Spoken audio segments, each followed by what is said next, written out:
Semangat pagi Bapak Ibu guru hebat di seluruh Indonesia. Perkenalkan, nama saya Katemi, saya dari SMK Bagimu Negeriku Semarang, Jawa Tengah. Dalam era globalisasi yang dinamis, dunia kerja mengalami perubahan yang sangat cepat. Persaingan semakin ketat dan tuntunan terhadap kualitas sumber daya manusia semakin tinggi. Peserta didik pada generasi Z saat ini kadang terkenal ingin instan dan tidak mau mengeluarkan banyak waktu, serta melakukan pekerjaan instan tanpa berpikir panjang. Kala itu, ketika saya mengajar, terdapat anak yang terlihat sedih ketika pelajaran akan dimulai. Saya bertanya kepada anak ini, apa yang membuat kamu sedih? Saya sedikit menceritakan kegagalan saya ketika saya interview di salah satu hotel di Semarang. Saya memilih pastry bakery, tetapi bagian pastry bakery sudah penuh. Dan akhirnya ternyata yang dipilih teman saya. Waktu itu saya diinterview dengan HRD di hotel di Semarang, saya merasa gugup. Dan di situ mungkin saya kebanyakan nunduk dan tidak bisa menjawab pertanyaan dengan optimal. Dari dua kasus peserta didik ini, saya berpikir, kenapa di P5 dengan tema kepekerjaan, khususnya untuk kelas 10, tidak diberi pembekalan yang cukup untuk persiapan interview yang matang. Praktek ini sangat penting karena dijadikan sebagai acuan atau panduan bagi adik kelasnya agar semakin terarah mengenai tema kepekerjaan, khususnya di kelas 10. Banyak guru awalnya meragukan apakah ide saya ini bisa berjalan sampai aksi nyata atau tidak, mengingat untuk tahun ini baru pertama kali dilaksanakan dan tahun lalu hanya melaporkan kegiatan kunjungan sesuai kompetensi keahlian. Dengan pengetahuan yang cukup, akhirnya semua fasilitator siap untuk mewujudkan apa yang sudah saya rencanakan dari awal sampai akhir. Dan beberapa fasilitator memberi masukan dan saran agar berjalan lebih efektif lagi dan mulai merencanakan apa yang dibutuhkan. Langkah-langkah yang pertama, peserta didik dikumpulkan di karpet hijau untuk mendengarkan pemaparan apa yang akan dilakukan di tema kepekerjaan dengan membangun mimpi yang sudah disampaikan di salah satu fasilitator yang ditunjuk, dengan hasil akhirnya mengerjakan sungai kehidupan atau River of Life yang isinya kehidupan dari sekolah TK sampai SMK dan mau kerja di bagian apa. Apakah sudah sesuai dengan kompetensi keahlian yang sekarang ditekuni atau ada yang berbeda, diberikan waktu 1 minggu dan diizinkan untuk mencari referensi yang relevan tetapi disesuaikan dengan keahlian peserta didik.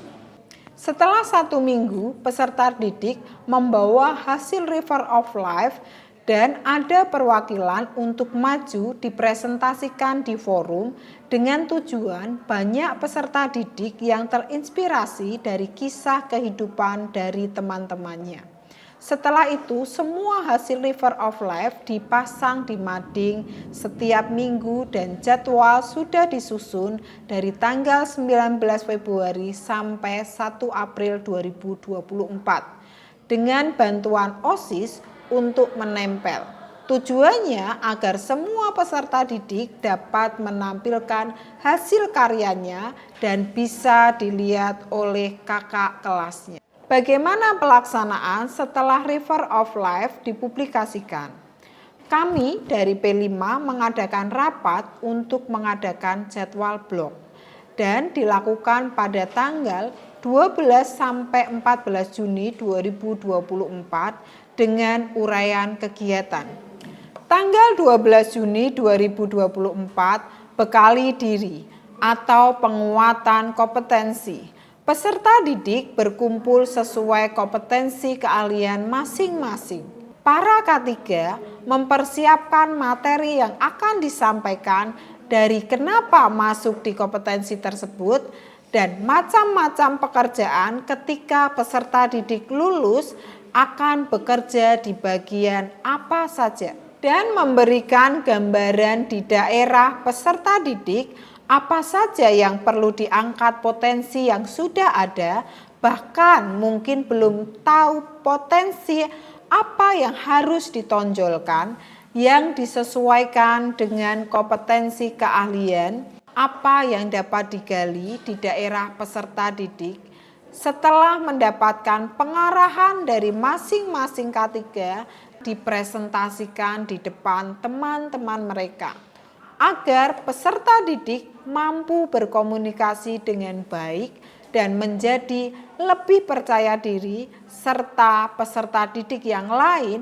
mendapatkan wawasan di daerahnya yang berbeda-beda. Tanggal 13 Juni 2024, peserta didik dikumpulkan di karpet hijau untuk mendapatkan pendalaman materi yang disampaikan guru bahasa Indonesia mengenai pembuatan CV dan lamaran pekerjaan yang baik. Setelah itu, peserta didik diarahkan ke ruang laboratorium membuat CV dan lamaran pekerjaan yang berkolaborasi dengan guru simulasi digital. Setelah membuat CV dan lamaran pekerjaan, peserta didik dibekali lagi dengan materi personal branding yang disampaikan oleh HRD Yayasan. Tanggal 14 Juni 2024 merupakan acara puncak bagi peserta didik dalam mengaplikasikan apa yang sudah didapatkan selama 2 hari. Fasilitator hanya memberikan clue untuk mereka dapat mempersiapkan diri untuk interview menggunakan pakaian yang rapi, sopan, dan bersepatu layaknya pendaftar kerja. Hasilnya sangat efektif jika dilihat antusiasnya peserta didik untuk mempersiapkan CV dan lamaran pekerjaan dengan digital. Dibuktikan persiapan dan cara berpakaian peserta didik sudah cukup baik, terutama yang wanita sudah bersolek dan menggunakan sepatu pantofel. Senang rasanya di P5 ini kita kembali lagi membahas tentang kepekerjaan. Kepekerjaan ini merangkum banyak segala aspek yang ada di tempat ini. Salah satunya adalah kita menggandeng industri, dalam hal ini kepekerjaan saat ini mensimulasikan bagaimana anak melamar pekerjaan. Mulai dari menyiapkan CV, menyiapkan surat lamaran, hingga mereka juga mengirimkan surat lamaran tersebut ke industri. Pada saat sesi interview, kami juga dibantu oleh Bapak Ibu Guru yang berperan sebagai interviewer. Dalam hal itu, mereka menyiapkan bagaimana mereka berinteraksi, mereka bernegosiasi satu sama dengan yang lain. Mereka juga menjelaskan bagaimana potensi diri mereka untuk bekerja di tempat industri tersebut. Mereka melakukan negosiasi dan mereka juga memiliki pengalaman yang cukup baik sehingga mereka dapat merasakan dan menyiapkan diri semakin baik dalam dunia pekerjaan. Semoga pengalaman ini bisa menjadi dampak yang positif untuk anak-anak didik di tempat ini. Pada kegiatan P5 kali ini, saya berkesempatan sebagai interviewer. Saya banyak mendapati anak-anak yang memiliki tingkat percaya diri yang kurang dan juga masih bingung bagaimana menjawab pertanyaan dari interviewer. Namun, saya berharap dengan adanya P5 ini dapat menjadikan wadah untuk anak-anak bisa mengembangkan diri, baik itu secara komunikasi maupun tingkat kepercayaan diri mereka. Setelah saya mengikuti kegiatan P5 ini, saya yakin saya dapat memperoleh hasil yang maksimal ketika interview PKL nanti. Karena saya telah pernah mencoba dan mempelajari kesalahan-kesalahan saya dalam menjawab pertanyaan-pertanyaan yang diberikan oleh ARD dan pihak lainnya. Kesan saya mengikuti kegiatan ini deg-degan karena ini merupakan salah satu pengalaman pertama saya mengikuti bagaimana rasanya saat interview kerja, membuat CV, dan lain sebagainya. Tapi di sisi lain saya juga merasa senang karena saya bisa langsung merasakan gimana rasanya saat di dunia kerja nanti. Pembelajaran proyek penguatan profil pelajar Pancasila dengan tema kepekerjaan bisa berjalan dengan lancar. Harapkan praktik baik ini bisa berkelanjutan dan bermanfaat.